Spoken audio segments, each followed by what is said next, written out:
किसी भी लड़की को उसके बिना परमिशन के टच करना ही पहली बात बहुत गलत है, और फिर इस तरीके से टच करना तो हद से ज्यादा गलत है। कि मैं 2 दिन से बहुत ज्यादा परेशान हूँ, क्योंकि कंटिन्यू मेरे पास डीएम आ रहे हैं कि ये जो लखनऊ वाला इंसिडेंट हुआ, इसमें मैंने कुछ बोला क्यों नहीं, एक्शन क्यों नहीं लिया, थप्पड़ क्यों नहीं मारा। और कुछ लोग मुझे ही गलत समझ रहे हैं, कुछ मीम्स पे लिख रहे हैं कि ये तो हंस रही थी, मजे ले रही थी। कि पब्लिक में कोई मुझे ऐसे टच करके जाएगा, उसमें मुझे खुशी होगी, मुझे मजे आएंगे।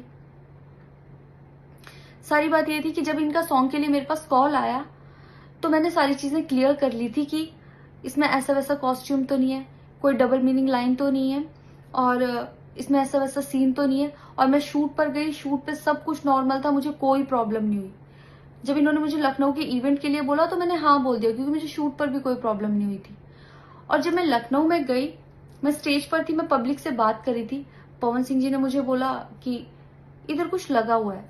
उससे थोड़ी देर पहले ही मेरी ड्रेस वो न्यू थी, साड़ी में नीचे टैग लगा रह गया था। तो मेरे दिमाग में आया कि शायद ब्लाउज का भी टैग लटक रहा होगा।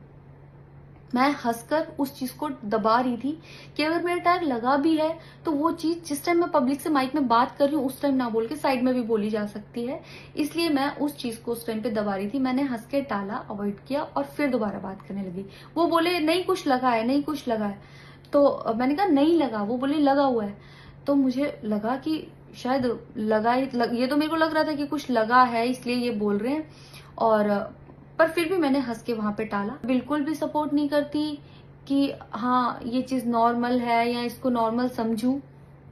किसी भी लड़की को उसके बिना परमिशन के टच करना ही पहली बात बहुत गलत है, और फिर इस तरीके से टच करना तो हद से ज्यादा गलत है।